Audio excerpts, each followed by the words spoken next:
स्थानिक स्वराज्य संस्थांच्या निवडणुकीला कार्यकर्त्यांची निवडणूक म्हटलं जातं।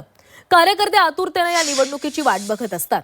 मात्र ऐनवेळी अनेकांची तिकीटं कापली जातात आणि यानंतर काही बंडखोरी करतात तर काही पक्षांना दिलेल्या उमेदवाराचा प्रचार करतात।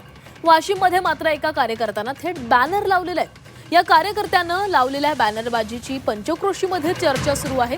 वाशिम नगर परिषद निवडणुकीसाठी नगरसेवक पदाची निवडणूक लढवण्यास इच्छुक असलेले भाजपच्या अभियंता सेलचे पदाधिकारी धनंजय घुगेंची ऐनवेळी उमेदवारी रद्द करण्यात आली आणि यानंतर त्यांनी थेट उमेदवारी रद्द करणाऱ्यांना धन्यवाद देणारे बॅनर लावले। या बॅनरची परिसरामध्ये जोरदार चर्चा होतीये। तर त्यांनी हे बॅनर लावलेला आहे आणि बॅनरवर त्यांनी उल्लेख केला आहे की आपल्याला कधी-कधी उमेदवारी नाकारण्यात आली आणि आपल्याला कधी-कधी उमेदवारी पदावरून डावलण्यात आले।